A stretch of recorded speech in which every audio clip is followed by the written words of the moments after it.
Hello students, so we are discussing the JMN previous year's question paper and question number 1 and 2 we already discussed in lecture number 1. So lecture number 2 and question is, let a be a real number such that the function fx equal to ax square plus 6x minus 15. ठीक है, एक quadratic expression आपको दिया हुआ है और increasing है इस इंटरवल में, यानी माइनस इन्फिनिटी से तो इंक्रीजिंग है 3/4 तक और 3/4 से डिक्रीजिंग है। देन फंक्शन ये बताना है कि इसका लोकल मैक्सिमा और लोकल मिनिमा के बारे में बताना है कि कौन सा ऑप्शन सही है। तो इन दोनों में जो चीज़ हमको दिख रहा है ना, वो ये दिख रहा है कि माइनस का डिफरेंस है, मतलब कि अगर एफ में अगर आप एक्स की जगह माइनस एक्स रख दो तो आपको जी मिल जाएगा। ठीक है, उससे क्या फ़ायदा होगा कि एफ जो फंक्शन है एफ एक्स, वो जैसे मान लो कि कुछ 1/2 पे जो वैल्यू दे रहा होगा वो जी एक्स माइनस 1/2 पे दे देगा। ठीक है, बस यही है। तो अब एफ एक्स जो माइनस इन्फिनिटी से 3/4 में इंक्रीजिंग है और फिर डिक्रीजिंग है 3/4 में, यानी कि ग्राफ कुछ इससे बन जाएगा, है ना भाई। इधर माइनस इन्फिनिटी होता है नंबर लाइन पर और इधर राइट हैंड साइड में प्लस इन्फिनिटी, कहीं 3/4 पर इसका मैक्सिमम मिलेगा। ठीक है, मतलब इंक्रीजिंग है और फिर मैक्सिमम हुआ उसके बाद में डिक्रीजिंग, यानी कि 3/4 पर ये देगा मैक्सिमा, कौन एफ एक्स देगा।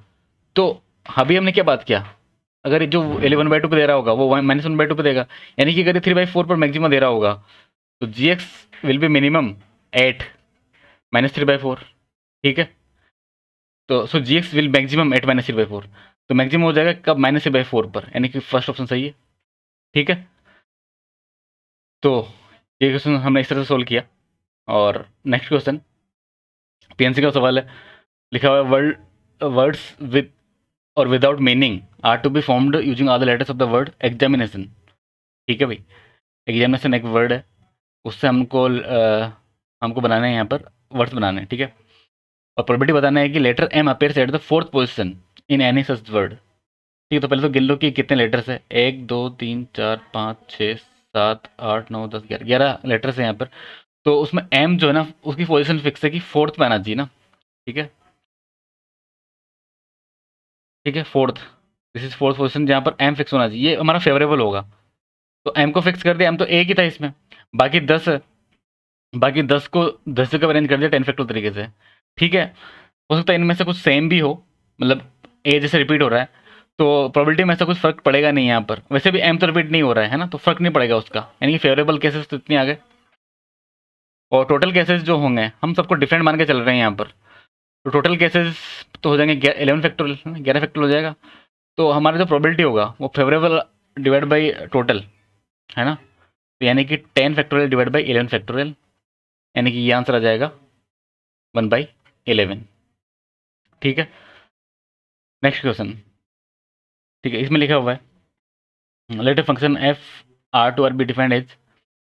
ठीक है, ये फंक्शन दे रखा है, 3 पार्ट में ये ओपन हुआ है और ग्रेटेस्ट इंटीजर फंक्शन है ये वाला। ठीक है, ग्रेटेस्ट इंटीजर फंक्शन है जो ब्रैकेट है, और कंटिन्यूस बोल रहा है ऑन आर, हमेशा कंटिन्यूस है, और ए प्लस बी का वैल्यू हमको बताना है। ए क्या चीज़ है, ए इज कॉन्स्टेंट यहाँ पर और बी यहाँ पर है, ए प्लस बी हमको फाइंड आउट करना है, तो कुल मिलाकर के ए और बी फाइंड आउट करना है। और कंटिन्यूटी ब्रेक हो रहा है कहाँ पर, 0 पर और 1 पर, तो ऑब्वियसली 0 और 1 पर कंटिन्यूस को दिखा देना है, यानी कि एल एच एल और आर एच एल इक्वल कर दो, 0 पर भी और 1 पर भी। तो 0 पर इक्वल किया तो देखो, 0 पर इक्वल किया तो 0 से एल एच एल में तो ये आएगा, आर एच एल में आएगा, तो साइन 0 तो होता है 0, राइट पुट कर दो यहाँ पर। ठीक है, 0 ई पावर 0 होता है 1 इक्वल टू, अब 0 पर आर एच एल देखना ए प्लस, अब 0 पर आर एच एल यानी कि 0 से थोड़ा सा बड़ा, ठीक है ना, 0 से बड़ा, अब 0 से बड़ा लेकिन माइनस है उसके आगे, तो वो माइनस में कुछ आएगा क्वांटिटी, है ना, जैसे -0.1 समथिंग कुछ हो गया, तो ऑब्वियसली वो क्या दे देगा, -1 दे देगा आपको, और -1 अगर उसने दिया तो एज 0। ठीक है ना, ए 0 मिल गया। ऐसे ही अब 1 पर देखना है हमको ना, तो 1 पर एल के लिए देखेंगे हम इस वाले को, और 1 पर आर को देखेंगे तो 1 पे एल के लिए हमने क्या किया, 1 से छोटा पुट किया यहाँ पर कोई नंबर, जैसे 0.99 पुट कर लो, है ना, तो ए तो पहले 0 था ही सही, 0.99 पुट किया तो -0.99 और -0.99 हो जाएगा -1। ये लिख रहा हूँ मैं, ठीक है, हाँ, ठीक है। और फिर उसके बाद में 2 यहाँ रख दिया 1, तो और माइनस बी, तो बी को उधर लिखेंगे LHL में, मतलब लेफ्ट हैंड साइड में, और -1 को उधर लेके आया तो 3 हो गया। तो a प्लस बी कितना आ गया, 3 आ गया। a plus B is equal to 3। तो आंसर इज फर्स्ट ऑप्शन। ठीक है, next question, the number of rational terms in the binomial expansion of this. ठीक है, तो जब भी रैशनल टर्म का इस टाइप का क्वेश्चन आता है तो आप लिख लो उसमें जनरल टर्म। ठीक है, वैसे वैसे जब ये क्वेश्चन जब मैंने पहली बार देखा था तो मेरे दिमाग में पता क्या आया था कि रैशनल टर्म हो जाएगी 11। कैसे कि कैसे हो जाएगी, क्योंकि मतलब 6 और 4 का जो वो आता है एलसीएम इज 12। तो यानी कि अब आप x इक्वल टू जो r इक्वल टू 0 से स्टार्ट कर दो, और कहाँ तक, मतलब 0, 12, 24 इस तरह से, और कहाँ तक 120 तक। ठीक है, यानी कि टोटल 11 हो जाएंगे। तो 11, लेकिन 11 गलत है, इसका आंसर सही आंसर 21। मतलब देखने में ये आया था, बट फिर मैंने जनरल टर्म जैसे लिख के देखा, मैंने जनरल टर्म ऐसे लिखा, मैंने TR+1 लिखा, और 120 CR, फिर 5 पावर में R/6, और ठीक है, ठीक है, मतलब ऐसा क्यों कर रहे हैं, क्योंकि हमको रेशनल टर्म चाहिए। तो रेशनल टर्म तभी तभी मिलेगा जब वो मतलब 1 बाई जो भी n है वो हट जाए हमारा। ठीक है ना, हाँ। तो 4 पावर 1/4, अच्छा 4 पावर 1/4, और 1/4 यानी कि 120 माइनस R/6। ठीक है, R/4। तो अब यहाँ पर देखो ये 4 जो है ना, 4 को हम 2 का स्क्वायर लिख सकते हैं, तो ये 4 की जगह ये इसने बस वही चालाकी से इस क्वेश्चन में 4 दिखा, अगर यहाँ पे 3 होता तो हम 11 बोल देते हैं। अगर समझ रहे मेरी बात को, इस 4 की जगह अगर 3 होता ना तो 11 टर्म होता, ये जनरल टर्म लिखने की जरूरत नहीं थी। बट 4 है, 4 से क्या फ़ायदा होगा, मतलब क्या मतलब चेंज आया, चेंज ये आया कि आप इसको लिखोगे इस तरह से। अब इस तरह से 4 को लिख दिया 2 का स्क्वायर, इस 4 को लिख दिया 2 का स्क्वायर, और 2 का स्क्वायर लिखने से ये ऐसे बन गया। ठीक है, यहाँ 4 था, अब यहाँ 2 हो गया। अब देखो इन, अब 6 और 2 की का जो एलसीएम आता है वो आता है 6। ठीक है, यानी कि 6 का मल्टीपल चलेगा। अब और 6 का मल्टीपल जो भी होगा वो हम जो है उसको कंसिडर कर लेंगे हमारे आंसर, मतलब जो आर की वैल्यू जो होगी, जिसके लिए रेशनल टर्म्स मिलेंगे। और ओबियसली स्टार्टिंग 0 से होगा, तो 0 होगा, फिर 6 होगा, फिर 12, इस तरह से आर की वैल्यूज ले लेंगे हम। और कहाँ तक, 120 तक। तो ऑब्वियसली ये तो 20 टर्म तो ये होगा, 20 और 21 टर्म्स, तो 21 टर्म्स। ठीक है, तो इसका आंसर हो जाएगा, आंसर हो जाएगा 21 टर्म्स आर रेशनल। ठीक है ना, समझ गए होंगे आप। प्रोबेबिलिटी का फिर सवाल, प्रोबेबिलिटी का, इस पेपर में प्रोबेबिलिटी के 2 सवाल आ गए। तो देखो, the probability of selecting integers.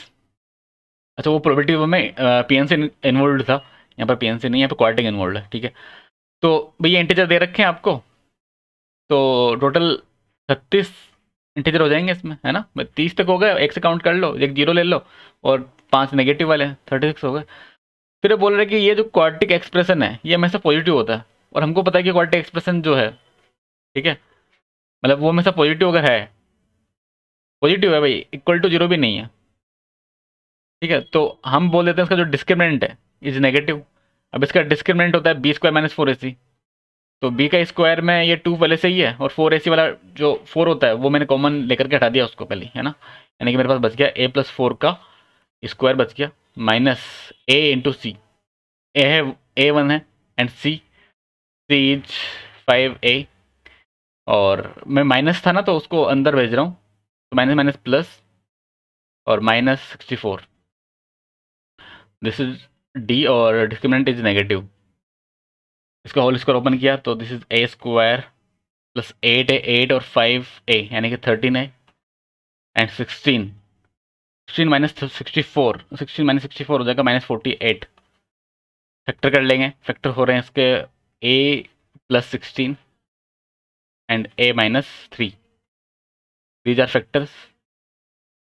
so a is belongs to -16 to +3।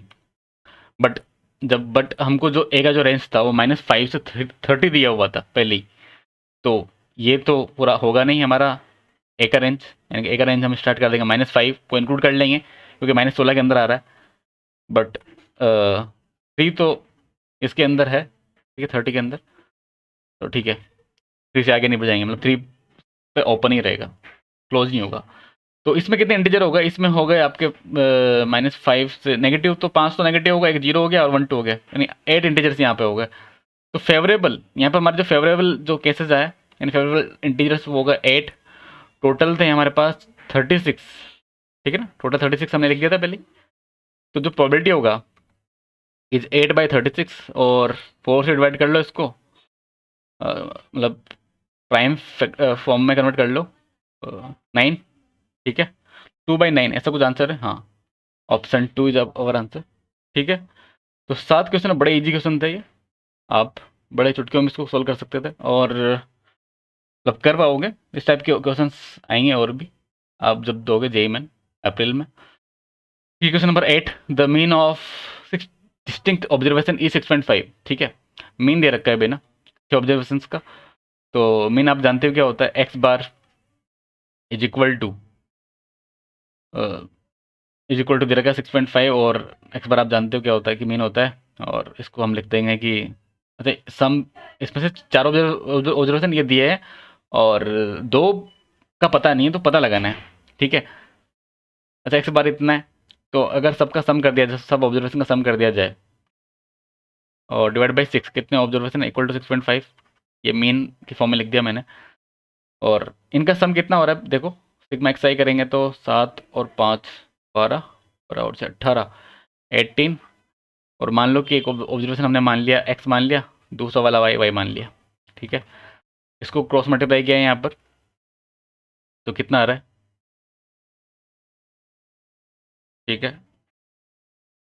39 आ रहा है, ठीक है। तो एक्स प्लस वाई कितना आ गया, यहाँ से आ गया एक्स प्लस वाई 39 माइनस 21 आ गया ना, 21 इज एक्स प्लस वाई, यानी कि अगर एक ऑब्जर्वेशन, अगर मान लो कि एक्स है, तो दूसरा ऑब्जर्वेशन ऑब्जर्वेशन वाई हो जाएगा 21 माइनस एक्स, ठीक है। इतना समझ में आया आपको। अब देखो वेनस दे रखा है उनका इतना, ठीक है, मतलब एक इक्वेशन तो यहाँ से बन गई, मतलब अब यहाँ से अगर हमको एक्स मिल जाएगा वेलेंस के हेल्प से तो कर ही लेंगे, तो बड़ा आसान क्वेश्चन है। तो वेलेंस दे रखा है 10.25, और फिर वो वेलेंस हमको पता है कि क्या होता है, वेलेंस होता है सिग्मा एक्स आई का स्क्वायर, मतलब यहाँ पर एफ आई नहीं है, डिवाइड बाई यहाँ पर number of observation N, and minus X bar का होल स्क्वायर, यानी कि मेन का स्क्वायर।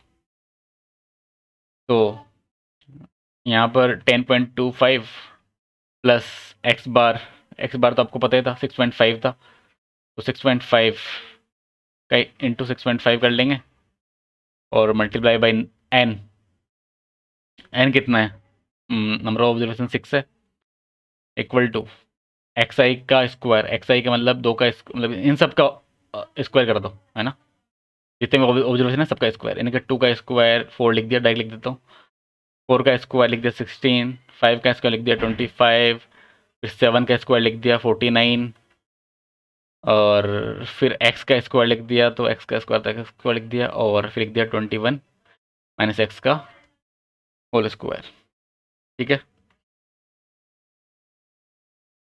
आगे बात समझ में। अब देखना यहाँ पर 112 है ही सही, थोड़ा कैलकुलेशन करना पड़ेगा बस इस क्वेश्चन में। 10.25 6.5 और 6.5, अच्छा 6.5 इंटू 6.5 आपको मल्टीप्लाई करना आता ही होगा, मतलब ऐसा नहीं, इसमें हम क्या करते हैं 5 को 25 जैसे लिख दिया, और 6 इंटू 7, 6 से एक बड़ा नंबर सोच लो, मतलब 7 ही होता है, 6 इंटू 7 कर लिया तो 42, और ये सर यहाँ पॉइंट था तो यहाँ पॉइंट लगा दिया, ठीक है, यानी कि 42.25 इक्वल टू, इनको ऐड किया 20 तो ये हो गया, और इनको ऐड किया तो कितना है 74 प्लस 20, ये लिख रहा हूँ मैं, तो ये हो जाएगा कितना हो गया 94, ठीक है। कैलकुलेशन आप देख लेना एक बार क्या मैं सही कर रहा हूँ, ठीक है। और 52 इसको ऐड किया तो 52.50 है ना, और तो मल्टीप्लाई करना पड़ेगा 52.50 इंटू 6 करना पड़ेगा, तो कर लो। इसको 6 से मल्टीप्लाई कर लिया तो कितना आया, ये लिखा है मैंने, ये आना चाहिए। इसमें से 94 माइनस करना पड़ेगा भैया ना, ये वाला, तो माइनस भी कर लिया। कितना बचा ये, ठीक है इतना बच गया। यानी कि ये जो इक्वेशन है अब इतनी बन जाएगी 2 to 1 इक्वल टू एक्स का स्क्वायर प्लस 21 माइनस एक्स का होल स्क्वायर। अच्छा अब देखो यहाँ से क्वाड्रेटिक को आपको सोल्व करने की जरूरत नहीं है, क्यों नहीं है, क्योंकि ये होता है 100 और ये होता है 121, ठीक है। मतलब इसका सम जो है, इसको मैंने दो पार्ट में ब्रेक कर लिया, क्यों कर लिया, इसको देखते हुए, ठीक है। और ऑब्वियसली यहाँ से आप अगर आप एक्स आप 10 लेते हो, ठीक है, तो अगला जो नंबर है, मतलब एक ऑब्जर्वेशन अगर आप 10 लेते हो तो दूसरा ऑब्जर्वेशन ऑब्जर्वेशन अपने आप में ही कितना बन जाएगा, 11 बन जाएगा, है ना। मतलब इसको 100 को आप लिख दोगे 10 का स्क्वायर एंड प्लस 11 का स्क्वायर, ठीक है। तो ये एक्स स्क्वायर है और दिस इज 21 माइनस एक्स का होल स्क्वायर, ठीक है। तो एक ऑब्जर्वेशन 10 है तो दूसरा 11 है, और वही हमको पता करना था। तो क्या 10 और 11 हमारे ऑप्शन है, हाँ, थर्ड ऑप्शन इज 10 एंड 11, ठीक है। इस वाले में थोड़ा कैलकुलेशन था, नहीं तो क्वेश्चन बड़ा इजी था, इजी था ये भी। और इसी तरीके से ये हमने सोल्व कर दिए सारे 8 क्वेश्चन। तो आपके पेपर में इतना तो कंफर्म है कि अब थोड़ा वेरी कर सकता है, किसी पेपर में हो सकता है कि 10 क्वेश्चन इजी आ जाए, बड़े इजी, जो आप 10 मिनट में सोल्व कर दो। हो सकता है कि 5 ही क्वेश्चन इजी हैं, थोड़ा वेरी तो करेगा, बट हाँ 5 ही क्वेश्चन तो आराम से आपको इतना मिलेंगे कि 5 क्वेश्चन ऐसे मिलेंगे जो आप 5 मिनट में कर दोगे, है ना, या उससे भी कम टाइम में। तो बस हमको पेपर जैसे भी आपके हाथ में आता है तो सबसे पहले वही करना है, ठीक है। उन्हीं सब क्वेश्चंस को आप सोल्व कीजिए, ठीक है। सबसे पहले जो इजी इजी जो क्वेश्चन है, ठीक है, ज़्यादा कैलकुलेशन में मत फंसिए। जो आपको लग रहा है कि हाँ देखते आपको लग रहा है कि हाँ हो रहा है, उनको आप पहले कीजिए, ठीक है। तो दिस इज मॉर्निंग शिफ्ट, ये पेपर था। अब हम इवनिंग शिफ्ट डिस्कस करेंगे नेक्स्ट लेक्चर में, ठीक है। This is our lecture number 2। तो मेहनत करते रहिए और पढ़ते रहिए।